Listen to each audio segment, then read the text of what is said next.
Hello and welcome. I'm Kevin Flanagan. I'm Ross Schweitzer, and this is Out of Bounds, sports commentary with a brain.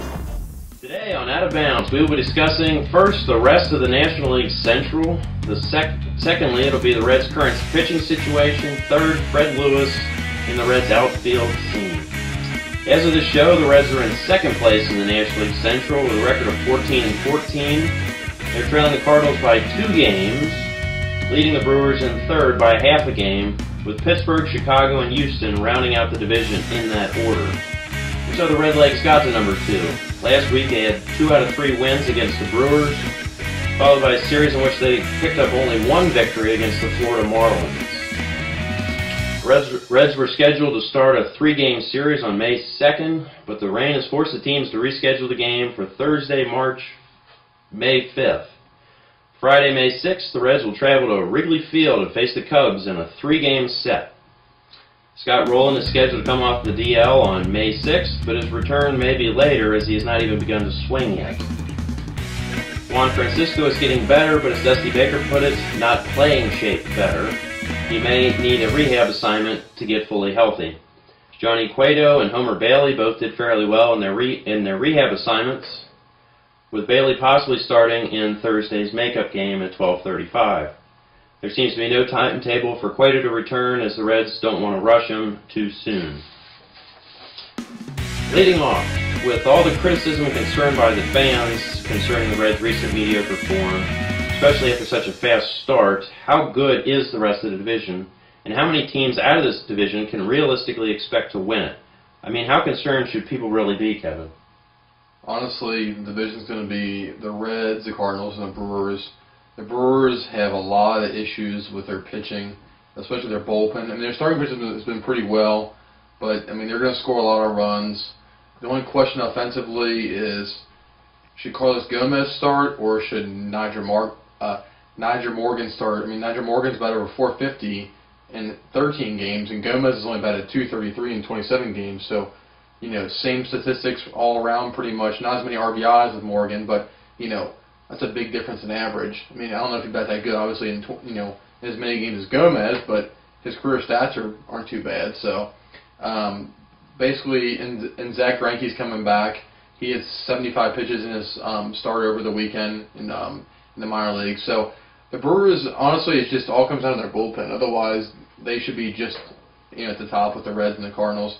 The Cardinals have been doing great, honestly. I mean, the only issue they've had is Ryan Franklin. I mean, he's 1 for 5 in saves with an 8.68 ERA, which is atrocious.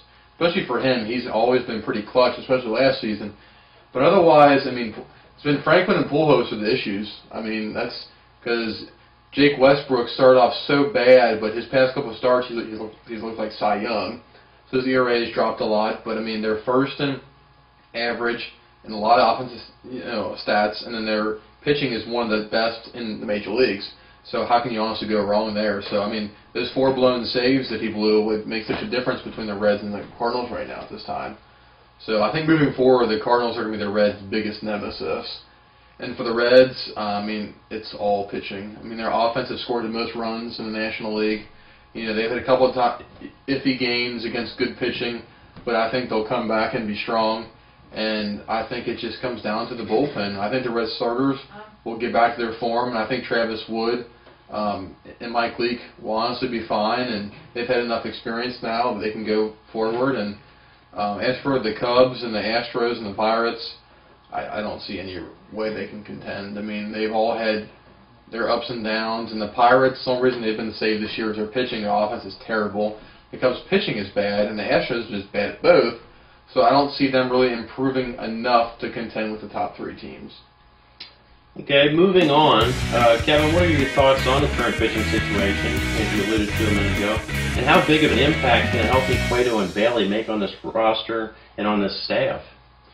Well, I think the current pitching situation is not good. I mean, the Reds have the 3rd most walks in the National League as a pitching staff, which they kind of did a better job with last year. The starters all have over a 4 ERA. I mean, they haven't gotten the job done.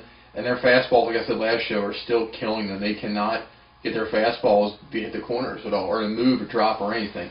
And, you know, the only bright spots have been Andrusic, Cordero, and Chapman and Bray. I mean, they all have ERAs below 1.5, but, you know, they can't pitch every night, and you got to have different guys in different situations. And, you know, the Jordan Smiths and the Nick Mathis have been terrible, but, you know, going in their past history, they will come back around and they can't get any worse, obviously.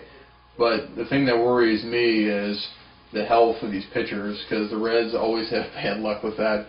And with Volquez as well, coming back, you know, from his operation last year, that's kind of an issue. So it's, I don't know, it's kind of iffy right now, but I think that the Reds will honestly be fine.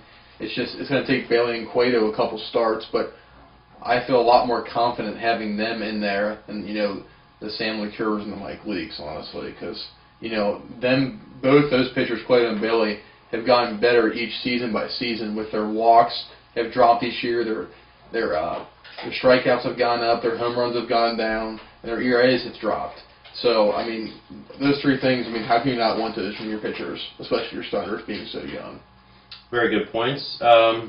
Finishing it out, I wonder with Fred Lewis back in the minors getting healthy, and then with Jeremy Hermita's struggles as of late, and Jay Bruce having his own issues at the plate, how do you think the outfield scene will play out, Kevin?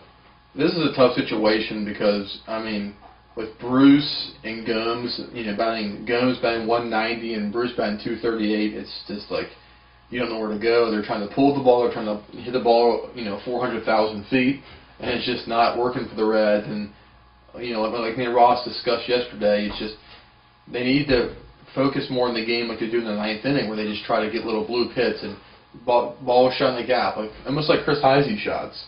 That's what I call him, because that's what he does. As you could tell yesterday at the end of the Reds game as well, which he does almost every time he can get guys on base. It's almost a shame that they don't have a starting position for him. Yes, I mean, they could give him a chance sometime, but, you know, Dusty Baker seems kind of resilient to do that. Seems to enjoy him in the pinch hitting spot. Exactly. But I think for Fred Lewis, he's doing pretty well in the minor leagues.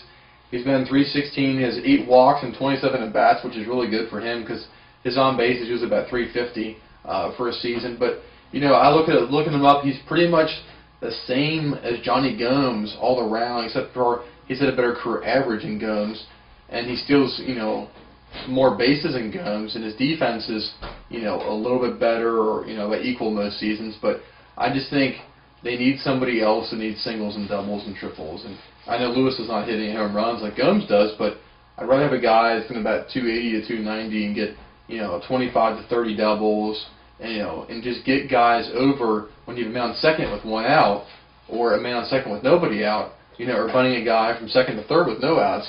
And Johnny Gomes can't do that. And Fred Lewis could get to some balls in the gaps that Gomes can't get to as well defensively. So I think that, you know, it may not be a big difference, and Gomes will probably do better as the season progresses, but you got to give him a chance. You signed him for a reason. At least just give him a shot. That is it for this week's show. Please check us out on Facebook and YouTube. For Kevin Flanagan and myself, good night, Cincinnati. Yeah!